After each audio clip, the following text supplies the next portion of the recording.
Well, the strike by nurses and midwives is in the second day and already is beginning to impact on healthcare delivery across the country. A pregnant woman rushed to the hospital in Wai, Upper West Virginia for a snake bite, denied emergency care and sent away without treatment. At the Pampaso Children's Hospital in Kumasi in the Ashanti region, another expected mother, 6 months pregnant and nursing severe burns from hot soup, limbs out after being turned away. These are just two of many disturbing stories emerging from across the country as strike by the Ghana Registered Nurses and Midwives Association enters day 2. Patients battling pain and uncertainty are forced to travel long distance only to be rejected at the hospital sites. Let me take you around the country now. Let's start from the Upper West region, where my colleague Rafik Salam has been painting a grim picture about the impact it is having on healthcare delivery. This morning, I went to the Upper West Region Hospital. Just at the gate of the hospital, I bumped into a highly pregnant woman, 22 years of age, 9 months old pregnancy, where she told us that she suspected that she may have been bitten by a snake when she went to attend nature's call at her community at Kumfabiela, which is about 6 kilometers away from the hospital.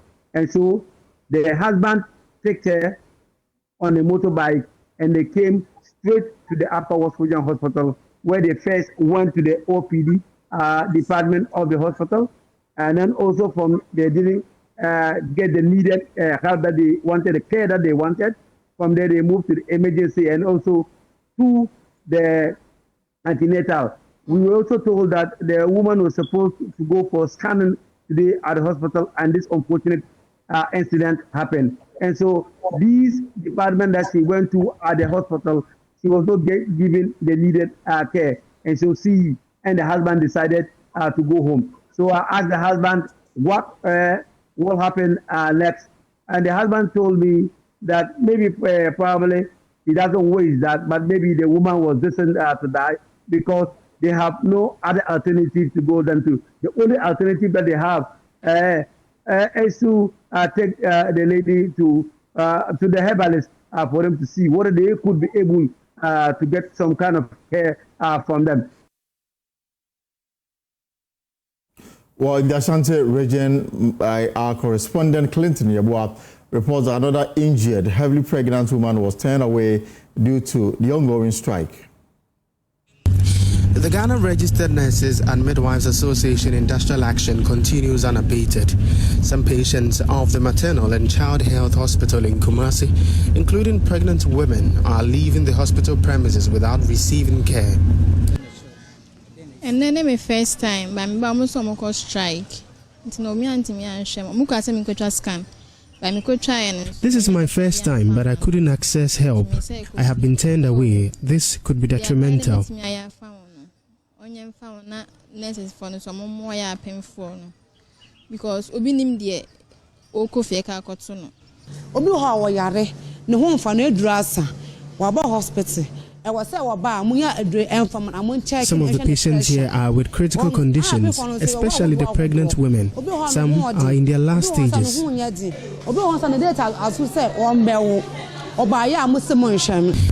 Martha Iadom, a leader of the Nursing Association at the Konfanochi Teaching Hospital, says sick pockets cannot take care of sick patients, resisting calls to attend to distressed patients. We feel so bad, so sad. First to the government, because we don't want to feel sad about what the government is telling us. So the government should listen to us so we can smile and receive all cases across the country. Thank you very much. We are not happy they've been turned away, but we are doing that for the government to feel what we are equally going through. Now a lot of nurses are sick themselves. How can the sick take care of the sick? So government, please, we are emotionally, financially sick. So listen to us so that we get the strength to care for the sick. The patients are rather crying to the government to listen to us because they know we are not asking for much. So the government should listen to us so that they can have the full service from the nurses and midwives in Kat and in Ashanti region and Ghana at large. Until we hear from our superiors, of which we are praying. We know the government. We know he loves us and we love him back. So we are praying by the close of today the course implementation will be signed. And we are full working because we hear the good news to fill our pockets full. So we get the energy to work. So honorable government, we know you hear us. By the close of the day, we want the courts document implementation to be signed. And we are good to go. Well, we are not waiting till next week, my dear. The government will sign. Meanwhile, the Assistant Secretary of the Ghana Registered Nurses and Midwives Association, Ebenezer Aqua, says the stagnant service conditions are driving high attrition rates among nurses and healthcare practitioners. He stated that the implementation of the agreed conditions of service is a test case of the government's commitment to the welfare of health workers. And the minister knows without fuel, a car cannot run. And without a proper condition of service, nurses... You know, there's this news that, or there's this communication that has been coming. Our colleagues who have even gone outside, they are even saying that if the conditions of service in Ghana is even lucrative, there would have been no need for them to travel outside. So if government will implement this condition of service and at least make it lucrative for us, the attrition rate would even go down. So it's better for government to implement the condition of service for nurses and midwives across the length and breadth of the country. For Joy News, my name is Clinton Yeboah. Well, the National Labour Commission has declared the strike illegal, and they came through with the statement that we have for you now. They said that they received a notice of industrial action from the Ghana Registered Nurses and Midwives Association on the 29th of May, 2025, and as a matter of urgency and as essential service providers, in accordance with Section 162 of the Labour Act 2023 and Regulation 20 of LI 1833, the Labour Regulation 2017, 2007, the Commission in a letter dated 30th May 2025, and in line with the powers of the Commission under Section 138, they summoned the Ghana Registered Nurses and Midwives Association to appear before it on Wednesday, June 4, 2025, and the further directed that all planned actions commencing with the wearing of red bands to withdrawal of services must be halted to allow the Commission to intervene in the process. And they said that while the Fair Wages and Salaries Commission, represented by its Chief Executive, Ministry of Health and Allied Institutions and the Ministry of Finance, were present before the Commission Wednesday, the Ghana Registered Nurses and Midwives Association failed to appear before the Commission and has carried out its intended industrial action. The Commission knows that the nurses failed to comply with Section 159 of the Labour Act regarding notice leading to such industrial action. The Commission declares the industrial action or the strike by the Ghana Registered Nurses and Midwives Association as illegal and directs them to call off with immediate effect. And they say that members of the striking nurses must resume work at their respective facilities immediately, and that the leadership of the association will continue to engage with Fair Wages and Salaries Commission to implement the collective agreement and report the outcome to the Commission by the 25th of June 2025 at 2:30 p.m.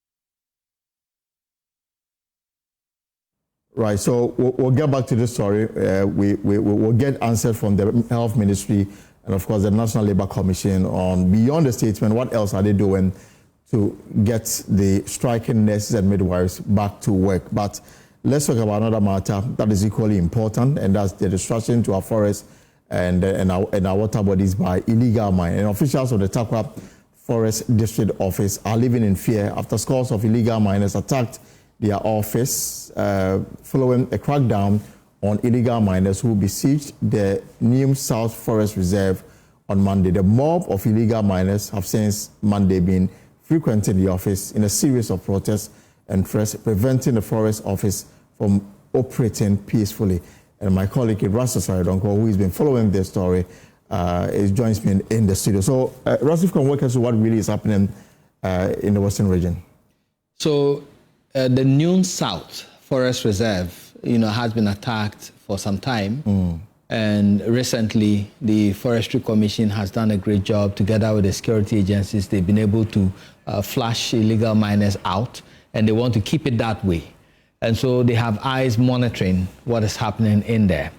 Now, according to my information on the ground, some group of people came to the manager, asked that they have some tailings. When I say tailings, the byproduct of mining, sitting in the forest, so they want to cut it. But, you know, Elton, even if there has been mining in the forest and you want to reclaim, it goes through a long process before you are allowed. So they were denied. Right. Then only to find out that they've entered the forest illegally a day after with excavators.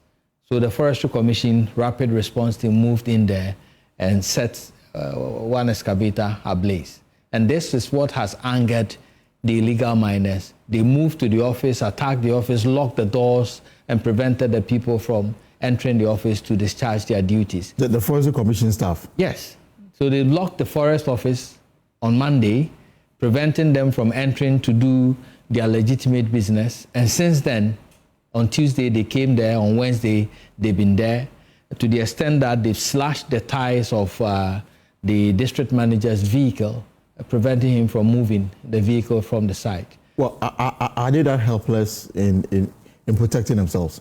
Well, so they have filed a formal complaint with the CID, but from what I gather, these people are members of the NDC within the area. And so the DC, even in his presence, it was in his presence that they slashed the ties of the district manager. It tells you of a certain kind of high-handedness when it comes to the people they are dealing with. But currently, they've been able to bring the place to calm, and the police is assisting them to discharge their duties. Okay, so and then the IGP is also taking another interest in the fight against illegal mining. Yes. So far, the IGP, I will say I will commend the IGP for what the stance is taking. We've not seen it for a very long time, the police taking active interest and raiding forest reserves. The latest is operation he conducted, he ordered at Bui Sobinso. Right. Bui Sobinso. And they've been able to, so far, arrest quite a number of people, some Chinese, about 14. Yeah, 14 of them. And 10 Ghanaians. And 10 Ghanaians. They've seized 2 excavators. They've retrieved 2 excavators. As I speak, they are on their way to retrieve 9 other excavators. It was a big site, and the people have complained for a very long time, and the IGP decided to send his men over there. So it's a 7-day operation, I'm learning. They're going to be there for 7 days to raid other areas that have been affected. But tell me, you've been following this. I mean, we are in a new administration. Do you think the fight is yielding the results that we need? Well, when you say yielding the results we need, we are not even close.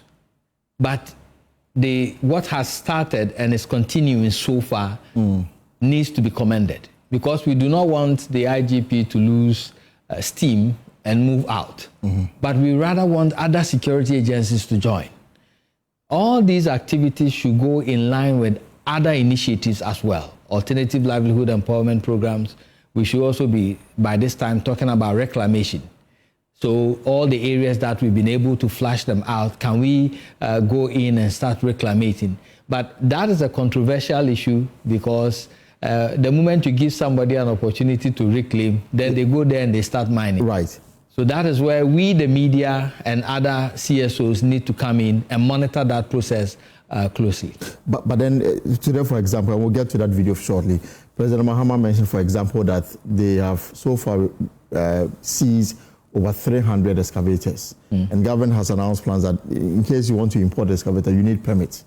Yesterday, I hosted the former Lands and Natural Resources Minister, Abu Ginapo, here, and he says that directive was passed during the Akufo-Addo administration. It's nothing new. And then also, DVRS says that when the excavator is also in town, you have to register it, just like register any vehicle, so that they can trace the owners of these machines. From your own monitoring, you think that these 2 measures will help? It's long overdue. Elton, why can't we just implement such a simple initiative? You know, just like vehicles. If you are bringing in excavators, it must have a purpose. Excavators are not like vehicles where you're going to drive them around. No. It's for a purpose. So why can't we regulate and say, if you want to import, state the reason for which you are importing excavators, for example. If they come in, of course, like every equipment, it must be registered. When it is registered, why can't we have a whole modern tracking system by the Minerals Commission, sitting there idling about, not being operationalized for a very long time? Why can't we operationalize that? Pass every excavator through that unit, track them, so that we can see in real time on screens in Accra, which will be linked to all the security agencies, so that if you are moving to an area to do illegal mining, it will be seen in Accra and you'll be stopped. It's simple. So I think the president has announced that we are waiting to see the implementation, but he must also announce and give a deadline that all excavators within the system that have not been tracked should be brought for tracking. Then we will know that after that deadline, if your excavator is not tracked and we see it on the field, then it can be seized. All right, there are a few things I'll cross with you, because one of my colleagues, Blizzard, is in Akrofem Forest Reserve, and something happened there pretty bad. Deputy Director of Arocha Ghana, Dariboso, has also been raising concerns over the development. And then I'll also bring in Dr. Kanashigi. But first, let's listen to Dariboso's concern on this particular matter. Very disturbed by the news that is coming up now, and even the impunity with which illegal actors are now thinking that they can attack people who are going about their duty, official duty. It's very, very, very unfortunate. And I think that when it comes to Galamsey and the fight against it, the government can do more, they can do better. There is no reason why this impunity should still continue. I think we've really treated this with kids' gloves, and I don't understand it. It shouldn't happen that even 6 months down the line, the government, we have still issues like this coming up day in and day out. And we finished with, what do you call it, Aberwani crime. Now we're getting to know about the filling station in the forest reserve. It is very, very serious. And I don't know why the government is still being very careful with it. I mean, we need to go at them with all the force that we can muster, and there's no reason why we should do that. And that's why I tend to agree with the CEO for EPA saying that this is giving helicopters and some guys to the rivers and all of that. I think we are joking with it.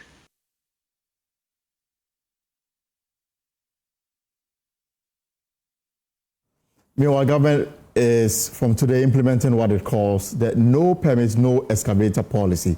Here's a statement that was signed by the Transport Minister. President Mahama spoke to it this morning at the Environmental Day celebration that he launched. But we can bring in Dr. Kanashigi, who has keen interest in this particular sector and the issues around it. Dr. Sigwe, always a pleasure to have you here on the Pulse. Good afternoon. Very much, and good afternoon for having me. So we've heard a lot today. President Mahama making a point that beginning today, you will need permits from government to import excavator into the country.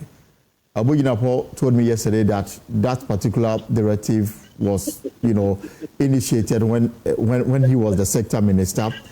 But I'm thinking that we are all looking for solutions. First, let me pick your thoughts. Isn't that a mark of failure? That if he that was instituted when he was minister, and after he was minister, several excavators came in and he did not implement that. And so the problem we have is in Ghana, it's not about the laws not being in place. It's not about the regulations not being in place. It is about the fact that we don't implement what we have to implement. So I'm happy, the president is talking about it. And again, as my brother Erastus said, what we should be looking at is immediately how is implementation being done. And the whole issue, and so I've already seen that the Minerals Commission is collaborating with the DVLA so that they make sure that they integrate that. So once you now need to get the permits, the chassis numbers then can be entered into the Minerals Commission's tracking system before you even come. And so that I will be expecting that by the time the excavators come into Ghana, you will need clearance from the Minerals Commission before you will then be able to clear it. and so that by that time the trackers will be put on it, and then it will be taken into the field. And so what we need to do at this stage is implementation. And as for me, the president talked about some 300 excavators that have been seized. So far, we should be publishing the names of all those who imported those excavators in. Who did they rent them out to, or who did they sell them out to? We need to start naming and shaming these people. And I completely agree with Erastus. I know that the Minerals Commission CEO, they've imported about 4,000 new trackers that are going to come. So, very soon we are going to be seeing this tracking being done. We have over 7,000 trackers, excavators in the system. So let's make sure that we can get trackers that will be able to track them. All the large-scale miners, all the excavators are tracked. And they are fee fixing that the large-scale miners pay for that. We should ensure that the small-scale miners and every excavator, whether you're going to use it for a road, we need to ensure that we really are tracking them. But this painful thing about a fuel station that is in, it's in that community. Right. How many tankers have gone to supply fuel to that particular place? What is the MPA also? How did the MPA allow that to happen? How did the EPA would definitely have had to do inspections? So who owns all of this? So we need to get to the bottom of it and make sure that everybody who is involved in that, including the people who own that particular filling station, we name them, we make sure that they go through prosecution and they are punished. Unfortunately, these things happen, we talk about them, but we don't get to the bottom of them. The same way that Akonta Mining is having its day in court. All those who are contributing to the ecocide and the genocide, they should know that we are going to be coming after them, and they would have their day in court, and they would be prosecuted. So we are asking His Excellency to go beyond what he's begun doing and make sure that is being done. But I think that we also need to commend the current IGP. We need to commend the current minister for lands, that some good works are being done. All that is left is the other things that we are talking about that needs to also be done. Yesterday, at the Ghana Academy of Arts and Sciences, there are several solutions that have come. All of us need to let our voices be heard, support the government when they are doing the right things, point out to them the things that they need to do to complement what they are doing so that we can succeed. Issues like allowing foreigners, including Chinese people who are arrested, to be deported, all of those things should stop. The issue of LI 2462, it is great that the government is trying to amend Act 703, but we need to make sure that we repeal LI 2462 rather than amending it, and then let the guidelines that was in existence before work, so that by the time we are done with the amendment of 703, we would be able to properly manage it. Bear in mind, there were some large-scale miners who were in the forest reserve mining. They did not cause the devastations that we are beginning to see. Right. The numbers that the president was talking about, we didn't see that. It is when we decided to do this, and then we got people getting in there, including Heritage, Imperial, and all of that, who were given prospecting licenses and went with 36 excavators into those communities to be able to go and destroy the forest. The CEO of the Environmental Protection Agency has also joined this conversation. Let me bring her in, Professor Kluche. Prof, good afternoon and welcome. Good afternoon. Thanks for having me. Great. So, I mean, there's a lot of angles to this story in terms of agencies and ministries fighting this very menace of illegal mining. The Minerals Development Fund, led by Dr.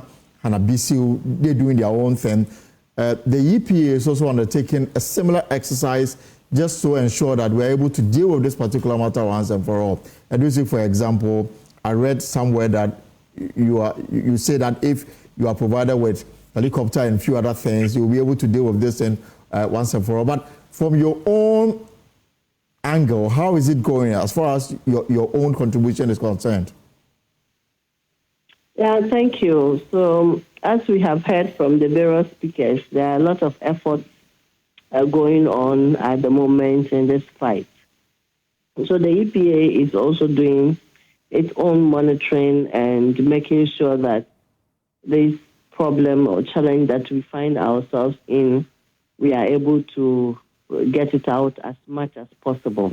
As I've said in the various media houses, we have some limitation, but I'm happy that other institutions are helping and we are together on this fight. What I said on TV the last time, UTV, and you heard and was referenced as this time, is when I get that helicopters and a few guns, I'll repeat here, I will stop all those who are illegally mining in our water bodies, all those who are destroying our water bodies. So I was very specific with our water bodies because I see that as an emergency. I see that as an agency to deal with. Yes, we have to fight the forest illegal activities. We have to fight the land illegal activities. As the earlier speaker said, some of the excavators used in the mining are tracked. Not all excavators in the country are tracked. In fact, it was in the EPA's plan to track all the heavy and earth-moving machines until recently. So we were putting our documents together until recently I had the announcement of the gold board in tracking excavators. It's not only about mining, but all excavators need to be tracked, and then we have to monitor the activities of such excavators. Because the intention could be for maybe road construction, but eventually will end up in a mining site. The small-scale mining by law is not for for excavators to be used. Small-scale mining is only for cutlasses and hoes and pickers, not excavators. So we've gone beyond using the cutlasses and hoes and now using excavators for small-scale mining. If it's medium-scale and large-scale, yes, excavators are used, and even bigger or higher technologies are used. But small-scale and even the illegal activities that is going on, it's really destroying our environment, and that is where we come in as EPA on our compliance. And I'm happy that all the different agencies are putting their hands on board in helping this fight. All right. If you can kindly hold on for me, because Dr. Kanashigbe is also due to enter into another meeting. Let me bring him in so that I can wrap it up with him on this matter. So, Doc, so you've heard the EPA. They say that they require certain, equipments and resources to enable them address the danger that illegal mining causes water and river bodies across the country. But this morning, when the CEO of the Mineral Development Fund led a team of some individuals and journalists to a forest reserve in the Ashanti region, they came across this filling station in the middle of the forest. Some Chinese nationals were arrested in a process of them denying responsibility for the devastation they've caused the environment. She wasn't happy that they'll be deported, but I said even if they should be deported, they should be made to reclaim their land before that deportation is done. I don't know what your thoughts are on her demand.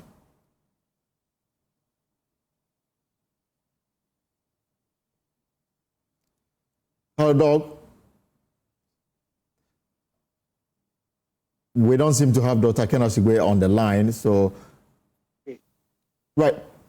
Hello, Dr. Shigbe. I don't know if I missed what you said. So I was saying that, I mean, in this fight and in this morning, what happened this morning, the Minerals Development Fund, led by the CEO, are also undertaking some inspection of assault in the Ashanti region. They came across these miners destroying the environment. Some Chinese nationals were arrested in the process. Dr. Hanabisu is of the view that even though they will be deported, she makes the demand that they should be made to reclaim the land before that deportation is enforced. But you see, the point is I don't even understand why we are talking about, there's a law, Act 995, that talks about what you do when foreigners are against the Minerals and Mining Act. So, yes, we should make sure that we arrest them, confiscate all the assets they're using for the illegal mining, make sure that we fine them the maximum fine under Act 995, make sure we jail them the maximum time. The time that they are serving their sentence, they should be using that time in doing the reclamation and the restoration. When they are finished with reclaiming and restoring, then we can be thinking about deporting them. Why are we have a law? Why is it that we are, in trying to enforce the law, we are being lawless about it? So Parliament, revokes that section of Act 995. It doesn't say that when people, engage in these illegalities, they should be deported. So I agree with her to some extent that these people, we should make sure that all their assets are seized. We should make sure that they have the maximum fine that is prescribed by Act 995, and also make sure they serve their sentence. After they've served their sentence, then they will make sure that they do reclamation work, physical reclamation. They come onto the site and do the reclamation work. After they've done that, then we can then think about deporting them. All right, Dr. Siwe, thank you so much for joining this conversation. Erastus, you have some concerns to share because we are running out of time. Okay. Yeah, I think that we are doing so far so good in certain sectors. Right. At least enforcement is, enjoying some, time. But there's more to do, and we must understand that there's more to do. We have not tackled mining in settlements. We have not tackled mining on water bodies, which is very critical at this time. And so there should be a clear plan involving other initiatives that is supposed to sustain this so that we get to the promised land where we are supposed to go. All right. Because you have to run away, I'll leave you. Erastus Haridonko is a journalist with the Multimedia Group, and he's so much into the issue of illegal mining. Now, we are spending so much time today on illegal mining and the effects it's having on our environment and water bodies. Now, Joy News has uncovered a fuel station set up in the heart of a forest reserve located at the Akonfre community in the Ashanti region. This brazen act, officials say, will power earth-moving equipment which are being used to carry out reckless destruction of forest cover in search of gold. Blazer Soga reports from the community where a raid spearheaded by the Minerals Development Fund resulted in the arrest of some Chinese on suspicion of leading the syndicate. So as you can see right behind me, residents of Akonfre in the Ashanti region are shocked at the revelations of this morning's raid led by the Minerals Development Fund. The Minerals Development Fund, together with security agencies, in the early hours of today, apprehended some foreign nationals who are believed to be part of the syndicate leading illegal mining operations within the forest reserve found within this community. The community is fed up. And in fact, the communities are fed up. They are fed up that they destroy the land, they destroy the water bodies, and at the end of the day, they're going to blame government. Because they want water, government has to provide. They want this, government has to provide. For these Chinese who said they don't even feel sorry for what they've done, they've destroyed our water bodies, they've done so much. We will also push to make sure that the law takes its course. But if they are going to be deported, it should not be before they pay for the restoration of thing. In fact, let's hear from the horse's own mouth. Hello, how are you? How are you? I'm fine. Are you responsible for what we see here? You? Were you the one who did this? No. You're not the ones? No. Are you sure? No. So what are you doing here? No. Does he know English? You're not the one who did this? They say they don't understand English. Pollution? No? Mining? Luther. So what's your name? Luther. Okay, but you're not the one who did this? No. You didn't do this? No. So what are you doing here? No. How did you come here? No English. No You English. don't speak English? Yeah, no English. Yeah. No English. You didn't come here? No English. But were you the one who did this? No, city. No. You're not the one who did this? No, city. You're not the one who did this? No. So who did this? No, city. You don't know? No. Okay. Obviously, these foreign nationals do not speak the language. Let's see if we can. Yeah, were you the one who did this? No, city. Are you sure you're not the one? No. But you can see. No. Where's the machine? Machine, no city. Oh. So who did this? No city. Who did it? Me. You? Me house yesterday come. Oh, you came yesterday? Yesterday come. From where? Which country? No city. Which country did you come from? China? China. Oh. So who brought you here? How did you come here? No English. We're within the Jamura Forest Reserve of the Ashanti region. And as the name will have it, it is a forest reserve. And of all the things you'd expect to see in a forest reserve, obviously, will be animals and vegetation cover. But Joy News is now uncovering, guess what? A fuel station located in the heart of a forest reserve. And guess what it is doing? It is fueling all of these machinery and earth-moving equipment that you see in your shots here ostensibly belonging to illegal miners who are digging deep into the heart of this forest reserve and destroying all that's left of it.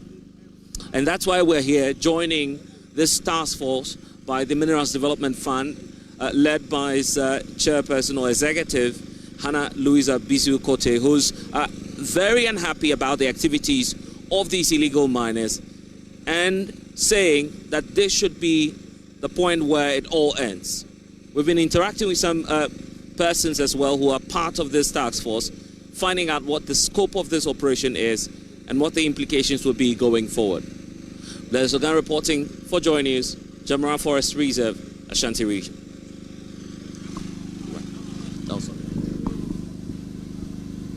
Uncovered this morning when Blazer joined the administrator of the Minerals Development Fund, Dr. Hannah Louisa Bisu, on this, if I should call it, fact-finding mission. And privileged to say that she joins us via Zoom. Also, still on the line with me is Professor Kluche of the EPA. But let me bring in Dr. Bisu.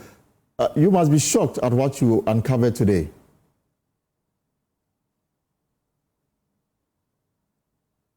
Right, Doctor, if you can kindly unmute for me.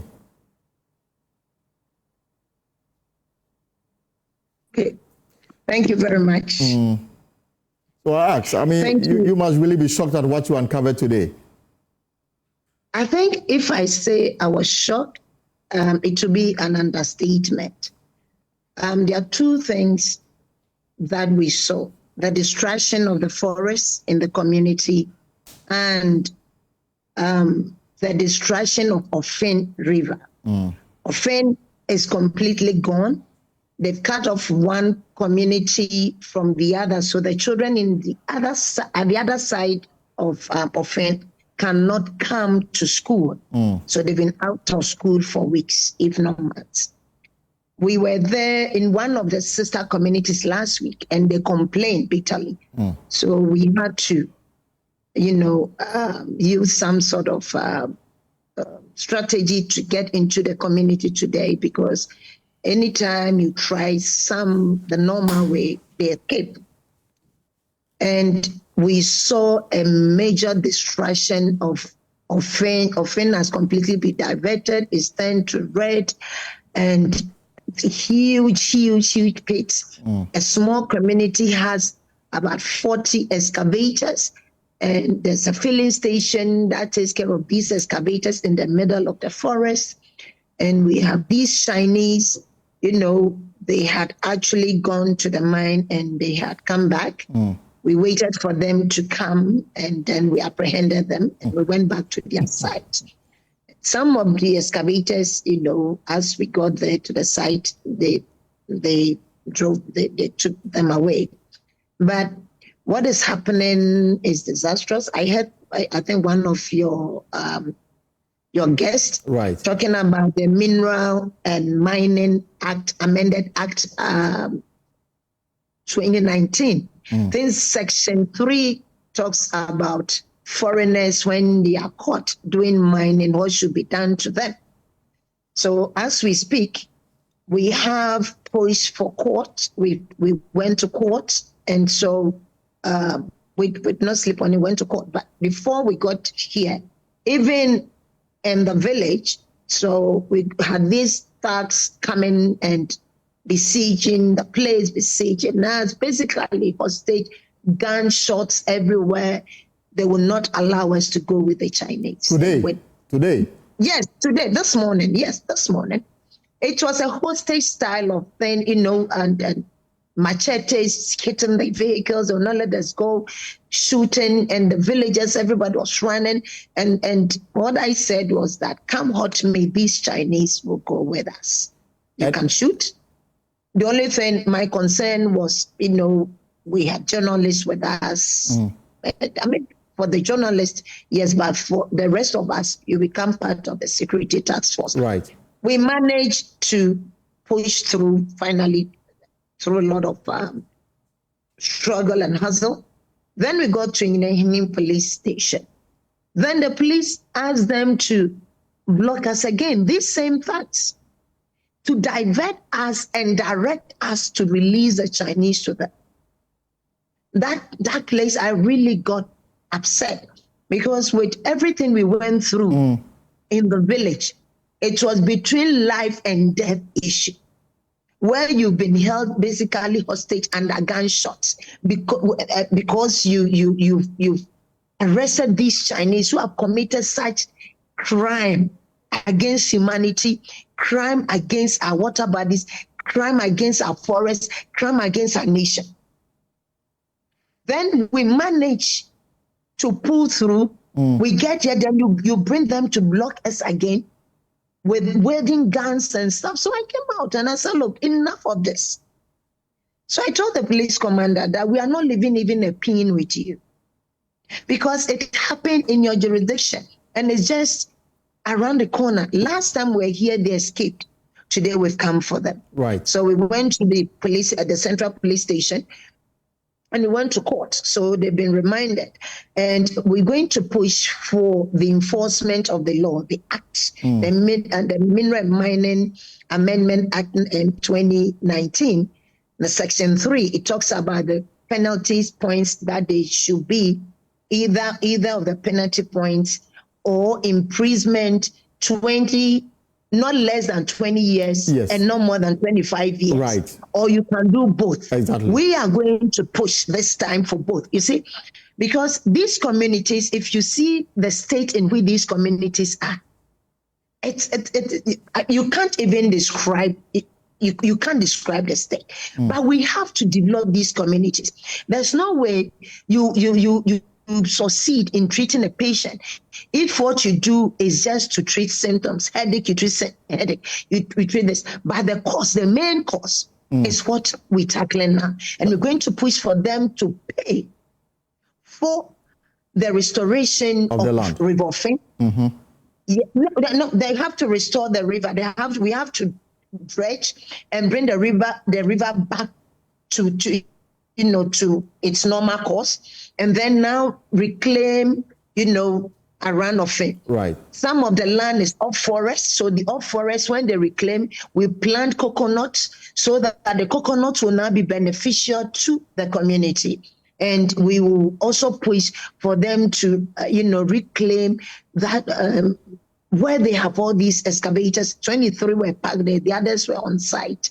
So for us, I think this is going to test the law. Of course. His Excellency John Dramani Mahama has, reiterated so many times his commitment to ending this chaos. The Minister for Lands and Natural Resources has also screamed it out very loud, and we are following suit. So, right. now, Doctor, if I can just come in briefly. So obviously, we wouldn't be having this conversation if you had not gone there with military or security personnel to provide security because of what you encountered and the stand of that ensued between you and the, I don't know what else to call them, bandits that came to prevent you from taking these Chinese away. No, we wouldn't. And the truth of the matter is, this time around, we didn't even go in any land cruise or stuff. We went in trotro. So, because because anything you do, there's a tip off from somewhere. And what is happening is you sit in office, and that's what I'm saying. You sit in office and you make decisions, and you don't really know the true nature of what you are deciding on. What is happening on the ground? You may be making a mistake. Now, with everything that we've seen, what we've gone through, when you sit behind a table to make a decision for these communities, you'll be very prudent. And you know exactly why you are doing this, why you're doing that. You think perhaps the police in that particular enclave may be aware of what is going on? I'll not say all of them, but some yes. Some yes, because you see what happened today when these stars came, it was like a horror movie. One of my drivers could not move. He was dead shaken. He couldn't move the car. It was a horror movie. My concern was for the journalists who were with us, right, and the residents of the village. Now we moved and we got to the police station after the standoff and everything, and we were able to pull through. And we got to the police station. Then the police asked them to block us on the main road to direct us to the police station. In fact, when I got out of my car, I asked them to move straight to Central Police Station. But block you for what reason? Block you for what reason? That was, I mean, that we should release the Chinese to them. Instead of arresting them for violating the laws regarding mining passed by Parliament, and you as... And it's not just violating the law, you know, committing crime. If you see River Fin, if you see the forest, it's... I don't have words. You have to be there to see what we saw, okay? And the danger that it poses to the residents of this place. Some of the pit, you know, when somebody falls in the pit, then my leg, one leg got stuck in this mud. You see, when it gets there, it's sucking you down. That's what happens. So if anybody falls in any of that pit, trust me, we will not hear of that person. You would not know. Only God knows how many bodies we will find should we go down there and dredge. So for the police to ask us to release them to them at that local level, I was wondering, but definitely there was no way I was going to bow to that. There was no way I was going to bow to that. There was no way I was going to accept it. We were not going to accept it. No. So I made them drive off with them. And then I came up and I asked, what is the problem? So the commander came and I told the commander, look, I don't want to talk to you.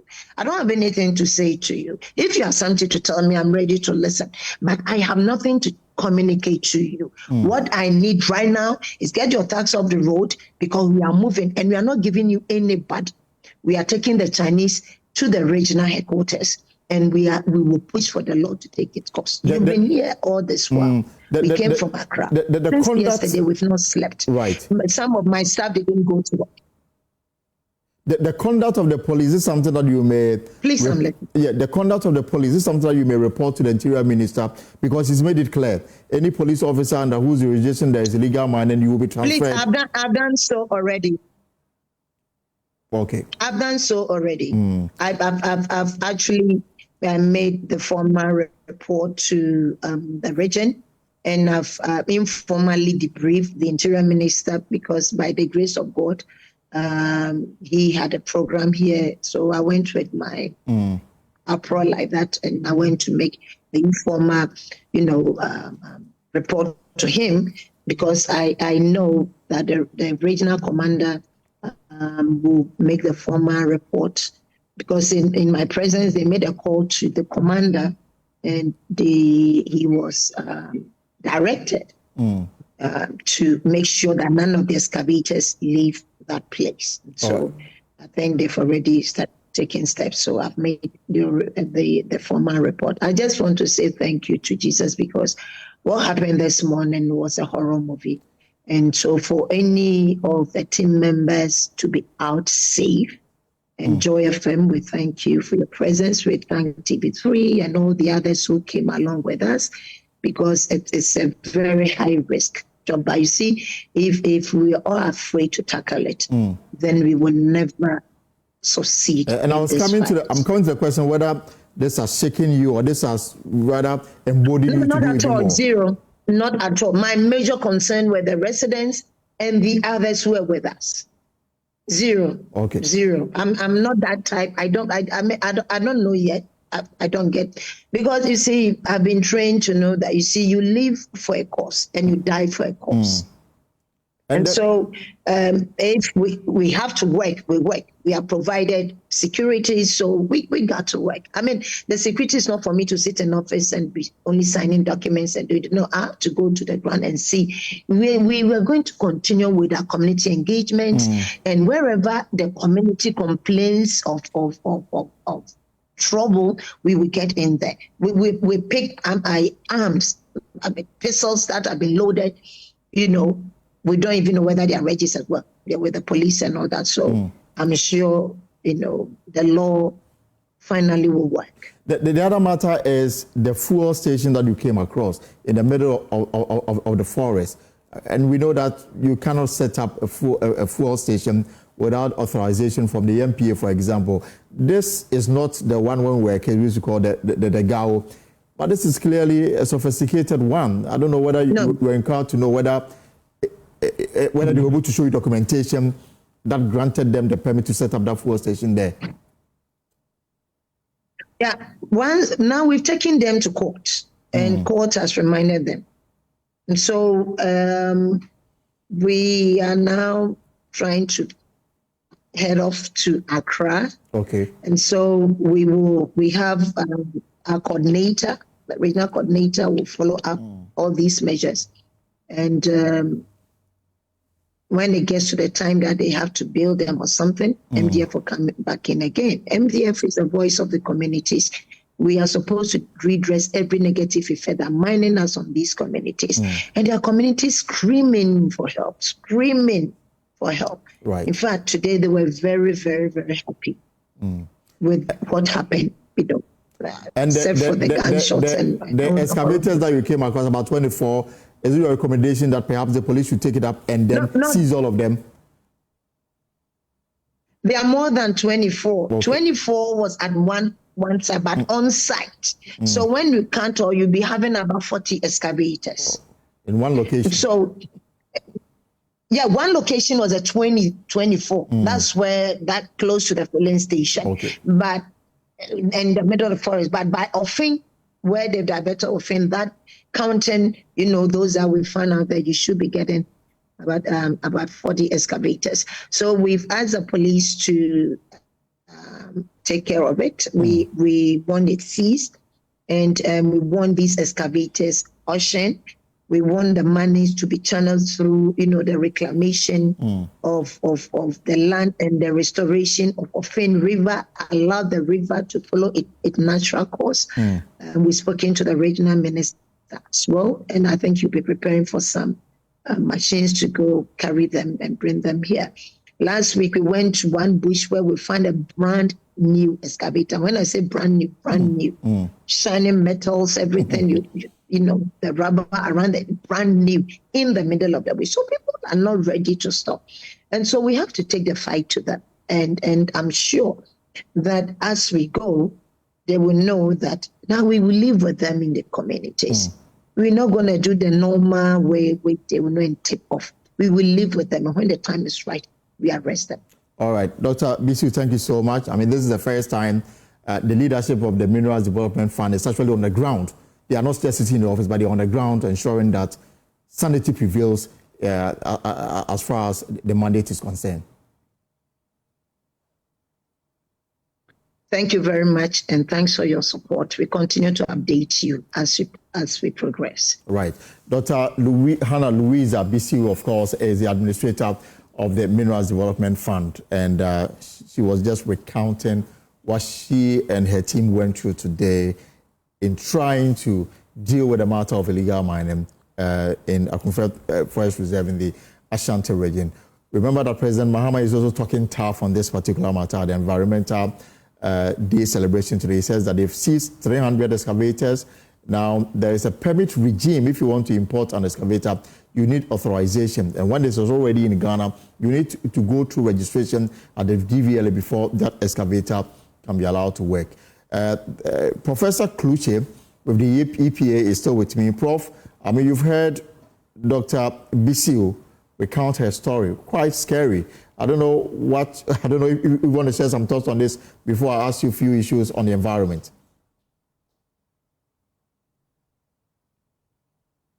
Thank you. I want to commend Dr. Hannah Bisu for the bold steps she took. I tell you that out there is dangerous. Out there it's scary. I had my own experience when I go out. I'm not able to say all of them on the set, but I've been going around a lot. As she said, we need to really apply the law.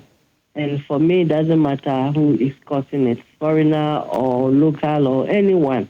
Nobody is above the law in the country. We need to implement the law and making sure that we have a clean and serene environment for our living. I heard her say that because Offin river often is polluted. Some school children are not able to cross to the other side of the town. You see, this illegal mining activities we are talking about is not only affecting the land and the water, it's also affecting the schools of the children. And I mean, I've said this severally, we have to go radical in dealing with this situation. We seem to be managing the problem. We seem to be massaging the challenge, but we can be more radical to it than what we are doing now. But I know I have my position. I have pronounced this several times on air. Once we have what it takes, resources to do it, we will do it as EPA. If no agency want to do it, we EPA will do it. But in the time that you've been in office and been out and about checking on the state of some of our water and river bodies, how would you describe their state today as we speak? I would say that there's been efforts, but we've not done that radical move. We seem to be doing the same thing over and over again. But we have to go the radical tangent. Yes, taking office, I needed to understand the situation myself, not only about hearsay. So I've been to the ground several times. Virtually every Thursday, Friday, Saturday, I'm out there on compliance and monitoring of environmental issues, which includes visiting these illegal mining areas. So understanding the issue is one thing I needed to know, and then sitting to plan the solution is another way. Yes, I started by talking about involving the communities, involving even large-scale miners. I have met small-scale mining associations to help us with this fight. I've met large-scale legal miners to help us with this fight. But I see that all of these dialogue we are having is not the way to go. It's not working. So we need to go radical. This fuel station that we came across in the middle of the forest, surprised that it is working and providing services to the illegal miners. Yes. I mean, some would assume that without documentation, it would be simply impossible to have this operating.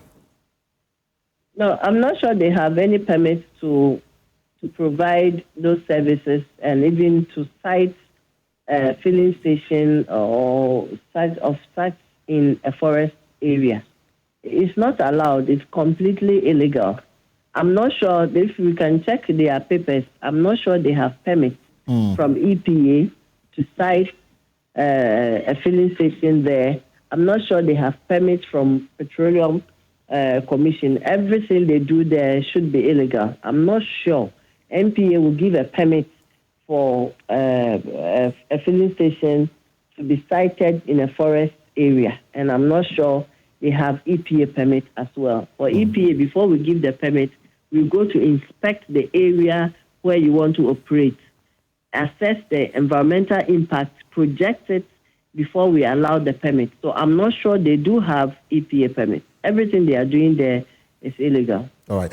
And then if you can finally hold it for me just for some few minutes, because President Mahama has also announced government's intention to ban the use of wood for the production of school furniture. Speaking at the World Environment Day celebration held at Kwabinya, the president said that in the near future also, school furniture will no longer be made from wood. Instead, there will be a transition to the use of recycled plastic or metal as more environmentally friendly alternative. Plastics, when not managed properly, become a long-term hazard. And that is why today I'm proud to launch the One Tree Per Child initiative. This is a nationwide program that will engage every school-age Ghanaian child in planting and nurturing at least one tree. Each child will be given a seedling, and the seedlings will be chosen to suit the local ecology of where their schools are. And guided by their teachers, local environmental officers, forestry officers, and traditional leaders, they will be shown how to care and nurture the tree to grow. By 2030, this program will result in tens of millions of trees planted. These are trees that will stabilize our soils, trees that will cool our cities, and trees that would absorb carbon dioxide and restore our degraded ecosystems.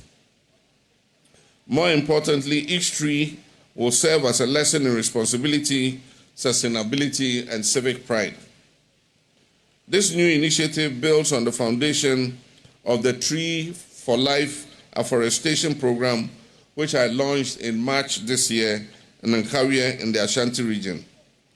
That program targets the restoration of at least 7 million hectares of degraded land and the planting of millions of trees nationwide. As part of our national efforts, I'm pleased to formally announce the commencement of the 2025 National Tree Planting Exercise, which begins today, June 5th, and will continue through till June 30th. Our target is to plant 30 million trees across the country during this period. Well, the president also announced that government plans to ban the use of styrofoam as food packaging material. That's takeaway, if you know. He explained that the government is working to encourage more sustainable options. One of the other things we intend to do is to ban styrofoam as a food packaging material. One of the most pernicious polluters is styrofoam plastic. When you go to buy your food and they put it in that white plastic something, you know, and then you finish eating, you just dump it. That is one of the biggest polluters. And so we're going to ban the importation of styrofoam plastics. We have to use paper packaging or aluminum foil for packaging our food. And so I'm informing the manufacturers and importers of styrofoam with the Ministry of Environment. Soon we're going to ban the importation of styrofoam and production of styrofoam in Ghana. Our food packaging will be made from paper and also from aluminum material. Fellow Ghanaians, the journey from landfill, fellow Ghanaians, it sounds very familiar, yeah? Well, so that's President John Mahama there. Let me quickly bring in again Professor Kluche briefly before, so I can let you go. And plastic, as you know, for food packaging, President said that he will ban it and then we'll rather use paper. But we've been on this road for so long, and I wonder whether this is the time that we'll finally have answers to the ban of plastics. Yes, thank you. Remember when I took office at the very beginning, I made pronouncements on banning plastic, but I also said that we'll do it slowly, because we have made an attempt in the past to ban plastics. It didn't work out because we didn't provide alternatives. So I'm happy with the president's statement that we're going to provide tables and chairs made of recycled plastics and metals instead of wood. So that's one we know that our plastic waste will find some job to do. Then the food packaging, I've also talked about it. We need to, EPA have started meeting the producers of these plastic products, this packaging that's made of plastic, especially the single-use plastic, so they can be thinking and looking for alternatives to plastic. Because very soon we are going to be strict on this compliance we are talking about. Once we are strict, the alternatives must be available. Paper packaging, as the president said, should be promoted as much as possible. I know Ghana Rubber Company Limited are producing paper packaging even now as we speak. So they are already diversifying. So other companies can do same in terms of diversifying into alternative materials other than plastic, especially the single-use plastic. So that is the way to go. We have started work, but we're doing it slowly. At a point, we will implement this more holistically and with a lot more enforcement. But now we are taking it slowly. The president also mentioned the ban of cellophane, or that's the food packaging that we use. That is really dangerous for our health. It has so many micro plastics or micro materials that get into our food and get into us when we eat them. So going away or getting it banned is also the way to go. We start at the port, not allowing importation of those products, and then the producers of the country in the country too, we have to meet with them and ask them to go off the production of such materials as well for food packaging. And I'm guessing that you are likely to face opposition with the same narrative of, oh, it's going to lead to job losses, livelihoods, and all these things. How would you convince them? That is why we talk about alternatives and preaching the alternatives so they can find something else to do whilst we are on this ban. All right. We'll leave it here for now. Prof, thank you so much for spending time with us this afternoon. Professor Kluche is the head of the Environmental Protection Agency.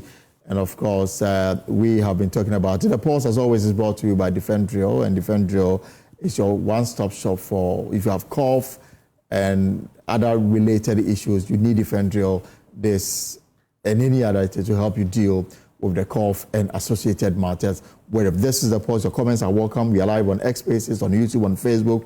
And soon I'll share with you some of the comments that have come in so far so that we can have, this show is interactive and your comments, as always, welcome here on the program brought to you by Defendrio. Let's take a short break here on the Pulse. When we return, we'll see if we can take you to the hospital and hear from the health minister. Welcome back. This is the Pulse here on Joy News. And of course, we started with the matter relating to the Ghana Registered Nurses and Midwives Association. They undertook a strike on Tuesday, and it's in the second day. The health minister is not sitting down. He's already in the hospitals, ensuring that people who go to the hospital are given the health attention that they need. And so let's find out how his familiarization tour went today. Honorable Kobra Kando is the health minister, and he joins me. Honorable, good afternoon. Welcome to the program. Good afternoon, my brother. How are you? I'm doing well, and I just saw you in a video that we played. I mean, visiting some of these hospitals and interacting with those who decided to stay back and work. How would you describe the situation as we have it today? Well, in summary, what I would say to the situation I saw at the facilities is that even if one nurse decides not to go to the hospital, it has implications on the healthcare delivery, even one. And so we will appeal to all of them to get back to the hospital as we sit around the table and resolve the issues. Elton, the issue under contention here has to do with the implementation of collective agreements signed by the former regime. Right. Which was supposed to be implemented last year. For whatever reason, it was not implemented. Let me be quick to add that governance is continuing. And so I concede that any demand by any health worker, which is reasonable and legitimate, must be pursued by the ministry. And so since I took office for the past 3 to 4 months, I've been engaging them. And in some cases, we try to get a resolution to some of the issues. I was a bit taken aback when there was no communication whatsoever, and it just came as a shock that we've declared a roadmap that we are embarking on a strike. I believe that in all these matters, my brothers and sisters should put the Ghanaian patient into consideration. We are not tired. We are operating an open door policy, and I am ready to engage and meet anybody at any given time. Not until we find a lasting solution to the matter, we will not relax. Just yesterday, all the other stakeholders were brought on board.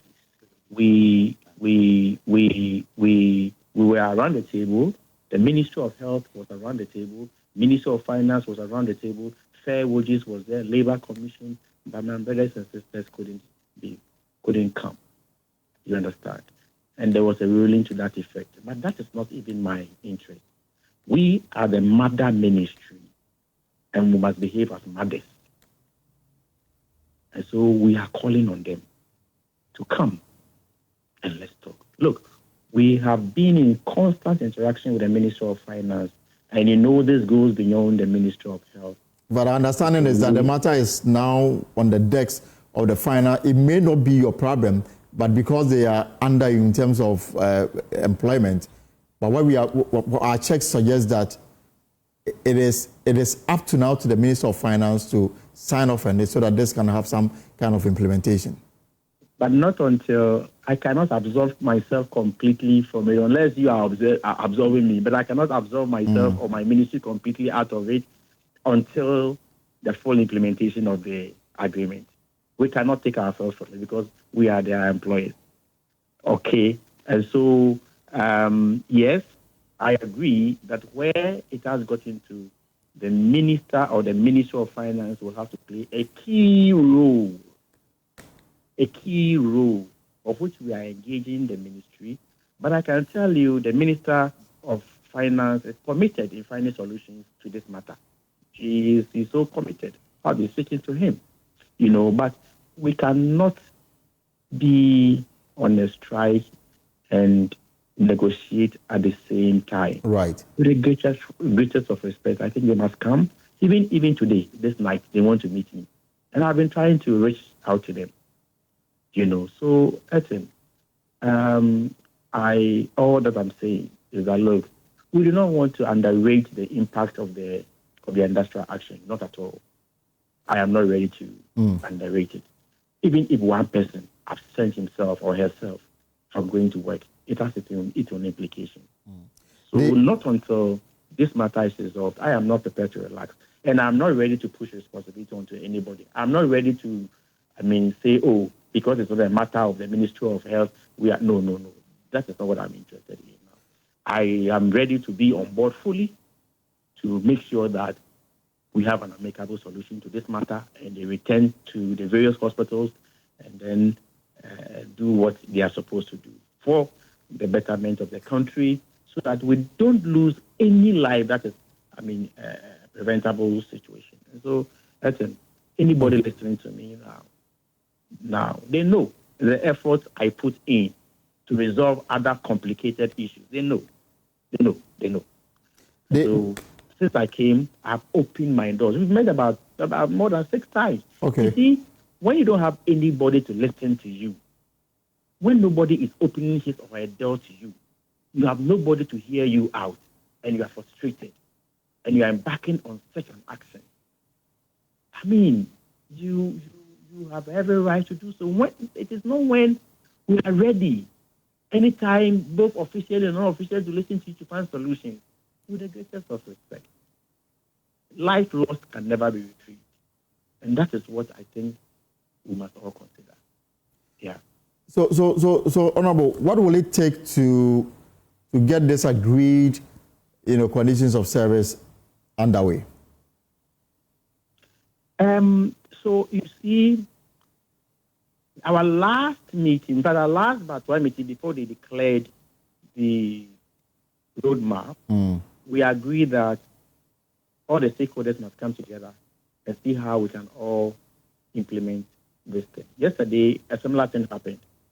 So I'm even informed that the fair wages on Monday is also willing. We want to be very objective. An independent body should come in here. The independent body will be able to look into the face of the Ministry of Health or Ministry of Finance and say, hey, you are supposed to do this. And so let's go this route. You see, we are not ready to intimidate anybody. And I pray and hope that nobody is also prepared to intimidate government. Let's sit around the table, find a solution to the matter, and we have frank discussions. And then we know that, look, this is what we are in for. And then, so I have assessed the situation. I've gone to the grounds. I've toured the places. But, yesterday we were in Rwanda to pursue the Director General for the African Medicine Agency. Yes. Director General, you remember? Yes. Yes. And so, immediately I touched down, I had to quickly go to the field and then assess the ground. So, we'll continue. But I'm just calling everybody, cool heads. Let's massage our egos. Let's put our emotions aside. We have Ghanaians to protect. We have Ghanaians to save their lives. We have economy to run. Let's put all the issues together and find a solution to them. My final question, because you are busy. This morning, for example, a pregnant woman also bitten by snake went to the Wa Regional Hospital, but there was nobody to attend to her. At Pampapso, the Children's Hospital in Kumasi, a 6-month-old pregnant woman suffered burns, also went there, and then she was told that nurses... These are all the things we want to avoid. So in the interim... These are all the things we want to avoid. And of course, I think that everywhere I attended or I have visited this evening, the medical doctors are also at post. They are working, and I think we must avoid these things. It's not worth it. It's not worth it. I mean, I get emotional when I hear some of these things. You know. All right, Honorable, we are with you on this, and hopefully some resolution can be brought on this matter so that the nurses and midwives can get back to work. I pray so. Okay, thank you very much. Let me bring in the Assistant Public Relations Officer of the National Labour Commission. They've described this as illegal. Julia Ponguzi. Julia, good afternoon. Welcome to the poll. So you say this is illegal. Beyond writing it, what are you doing to get them to go back to the ward and work?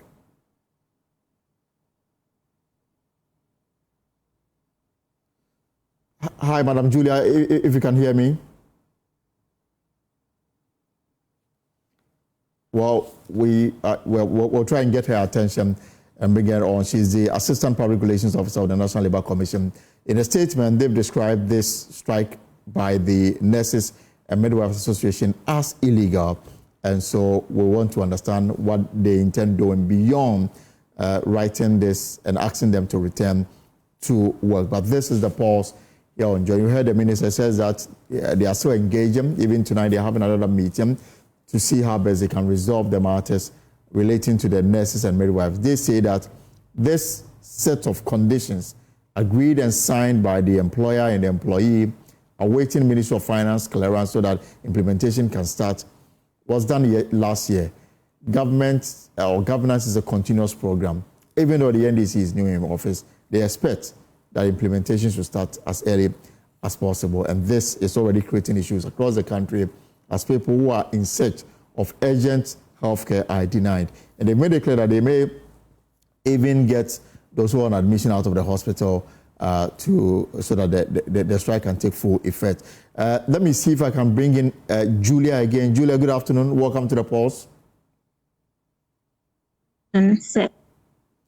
Great to have you. So, in a statement that we just read, the National Labour Commission says what is happening is illegal, and they are asking the striking nurses and midwives to go back to work. And I'm asking, beyond saying that it's illegal, what more is the Labour Commission doing to compel them to, report to work?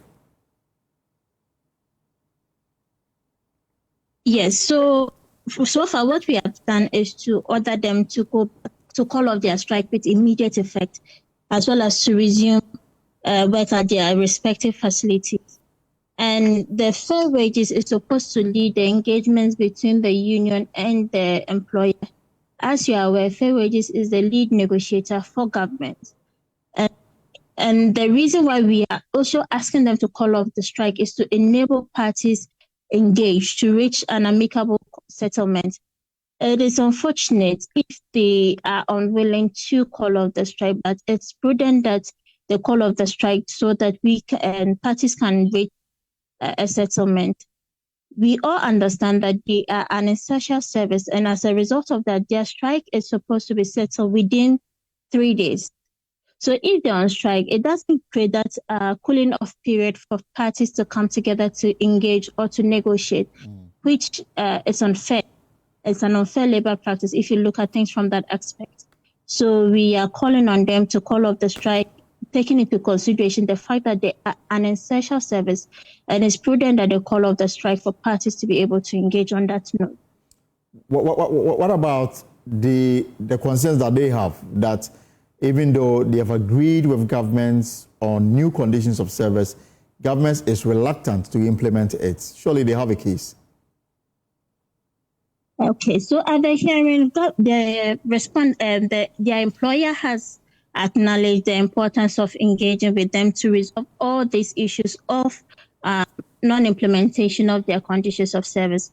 And that is how come it was unfortunate that they were unable to appear before the hearing yesterday, because it would have helped the commission find ways and means of addressing the issue. But because they were unable to appear, the commission had a one-party hearing that is only listening to the employer, and as a result, concluded that it was prudent, looking at the fact that they are an essential service. The commission directed that their employer meets them with as soon as possible, because, they're going on strike means there is likelihood of loss of life. And that is not what the commission seeks to achieve. So, the commission has ordered the employer to quickly meet them and resolve this as soon as possible. And also the commission has indicated that they should meet as soon as possible, as well as provide us with a status report of the outcome on 25th June 2025, 2:30 p.m. So the next time we would be meeting both parties will be on the 25th June at 2:30 p.m. for parties to give us a status report on the level of engagement and the if they have a roadmap to the implementation of the agreed CA, or if they have a timeline for it, then they come and notify the commission on the 25th of June. So until the 25th of June, you expect that they go back to work? Yes, please. All right. Waovi Juliet is the Assistant Public Relations Officer with the National Labour Corps. Thank you so much for your time this afternoon. Now let's talk about some money matters. And the Bank of Ghana has posted a staggering loss of 9.4 billion Ghana cedis, making the third consecutive year in deficit and heightening concerns over the central bank's financial stability and economic stewardship. Notably, despite injecting 4.7 billion into the Gold for Oil program, the bank still recorded a 1.8 billion CD loss in 2024 alone, raising serious questions about the program's effectiveness and overall financial viability. And of course, on Business Live, that is coming up at 5 p.m., Pius, my colleague, will deal with more, will bring you more on this Bank of Ghana financial statement for 2024. That is coming up in the next 30 minutes here on Joy News. This is the pause. Of course, let's deal with some other stories now. And the Ningo Pram Municipal Health Director, Patience Ami Mamata, has expressed worry over the negative impact of lead poisoning in pregnant women, fetus, and anyone who comes into contact with lead. Findings of a research carried out paints a gloomy picture as adults, especially children, have high levels of lead in their blood. Patience Ami Mamata was speaking at the launch of the Coalition Against Lead Poisoning pollution projects here in Accra. The exposure to lead poisoning and its long-term impact on health has become an issue of worry for Ghana and other stakeholders. Generally, lead in blood results in damaging of vital organs, leading to death in some cases. A research carried out by Pure Earth and partners revealed a disturbing situation. Out of 405 children, close to 60% had lead in their blood. Ningo Pram Municipal Health Director Patience Ami Mamata says exposure to used car batteries, smelting, burning, amongst others, are sources of lead poisoning. She said this at the launch of the Coalition Against Lead Pollution project for Ningo Pram and Kwon Katamanso municipalities. I'm just bringing to home how dangerous or threatening to health lead is. So, by a week's time, when the team had arrived from the US and Ghana, UNICEF, and we went to this key stakeholder, we couldn't find him. In fact, he was dead. He was dead. And once we tried to do verbal autopsy, the relatives told us that he had kidney failure. In fact, there was a series of times we go to the workshop and he was working without protective gears. The Kwon Katamanso Municipal Health Director, Dr. Esther Priscilla Biama Dankwansa, encouraged stakeholders to take plans to treat children with high blood levels of lead, just as is being done on the education. Country Director for Pure Earth, Esmond Wisdom Kwansa, called for close collaboration among stakeholders to help mitigate the impact of lead poisoning. this initiative, as you see, is community-driven. We are working with the locals, the community, the district assembly, and also the chiefs to be able to educate, train, and address the issue of lead pollution as far as this is concerned. Yes, the students are involved. We'll be training about 1,200 children in this community over the next 1 year. Meanwhile, Acting Director, Ghana National Cleanup Production Center of the Environmental Protection Agency, Letitia Abrakumnyaba, said the agency is much concerned about lead poisoning. She believes proper recycling and handling methods will minimize risks. The recycling should be done sustainably. Let's uphold to all the conditions that are applicable to recycling lead sustainably. So we shouldn't break the batteries, we should hand them in whole, we should store them properly, and during the smelting process, all the conditions for sustainable and environmentally friendly recycling should be adhered to. In attendance were pupils, Ningo Prampram Municipal Assembly, Bong Katamaso Municipal Assembly, and members of both Ningo Prampram and Bong. Well, the Chamber of Local Governance is expressing concern that government is not being transparent regarding a directive for District Assembly's Common Fund to release 80% of allocations to assemblies. Finance Minister Dr. Kesa Latofosem yesterday announced the release of over 987 million Ghana cedis to the District Assembly's Common Fund for onward allocation to the various assemblies as part of the over 7 billion cedi allocation to the District Assembly's Fund. Decisions taken in recent years have regrettably undermined the capacity of MMDAs to respond effectively to the pressing needs of our people at the local level. Right Honourable Speaker, in the past 8 years, a paltry 40% to 50% of transfers to the Common Fund were disbursed directly to the district assemblies, thereby denying MMDAs the ability to spur local economic development. The Speaker, the government under President John Mahama is resolute in its determination to reverse this trend. We are committed to adequately resource MMDAs and ensure that effective and accountable utilization of these resources are maintained at all times. In line with our promise to revitalize the local economy, President Mahama's administration has prioritized improving financial strength of the district assemblies.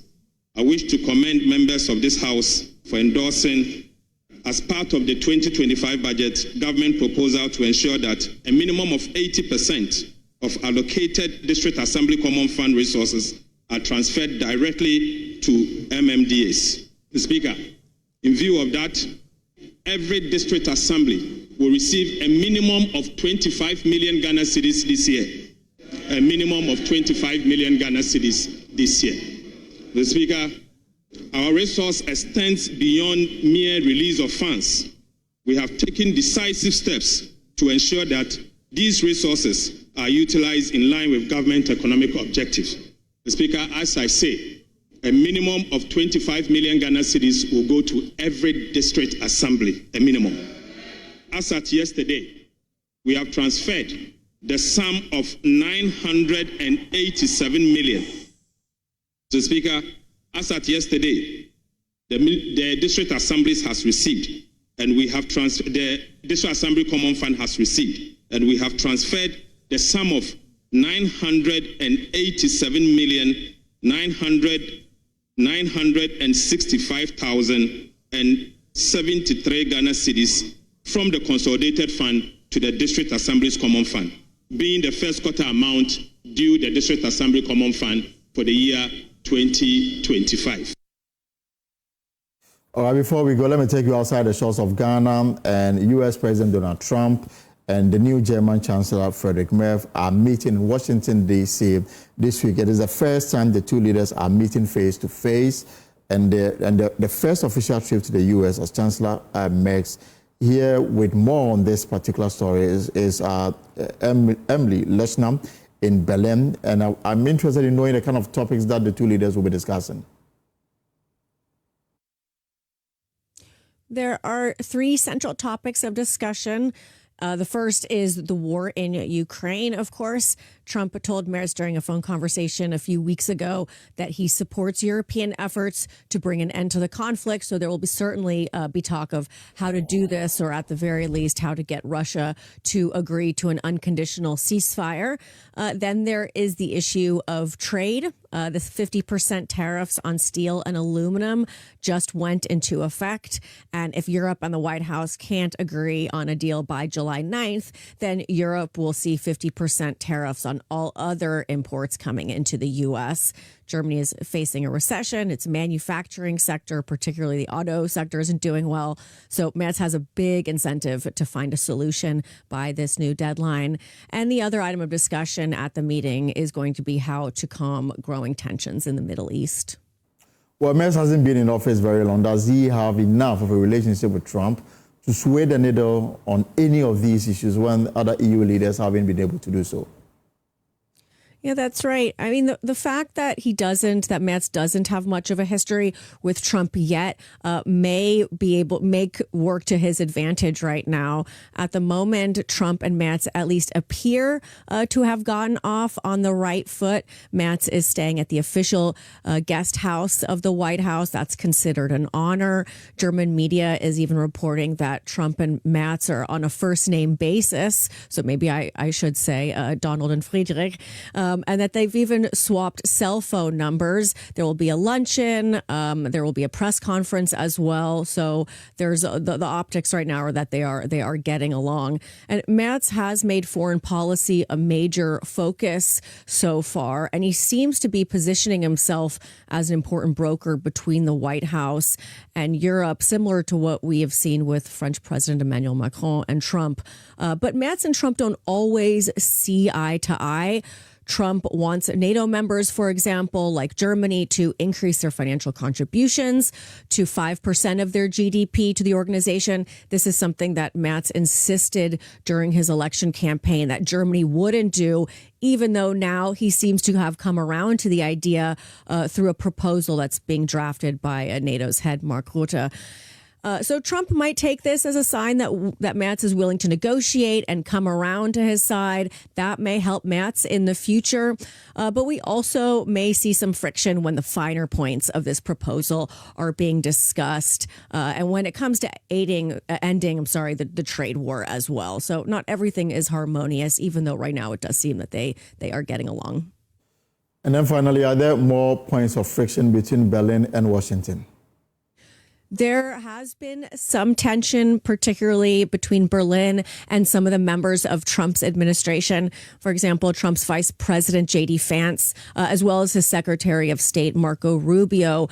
They criticized Germany for labeling one of its political parties, the AfD, or Alternative for Deutschland, as a right-wing extremist organization. And to that criticism, Merz responded by essentially saying that the White House shouldn't preoccupy itself with domestic German politics. Merz also scolded Vance for what he called overreach when Vance said that Europe was threatening democracy, though there certainly has been some tension between Berlin and Washington so far. Let's now with our partners, DWTV from Washington, D.C. Well, folks, that's our show for today. For more stories, log on to our website, myjoyonline.com. DPRT threatens nationwide strike over new 1 cedi fuel levy. 24 arrested for illegal mining at Bui Sobinso, including 14 Chinese nationals. Bank of Ghana posts operating loss of 9.4 billion Ghana. Cities take away parks to be banned soon. That's according to President Mahama. These plus other interesting stories on myjoyonline.com. Folks, whatever you are up to in the hours ahead, I hope it's profitable. Same time tomorrow, we shall be here to bring you the holiday edition of The Pulse. My name is Elton Brobe. Have a good evening and take care.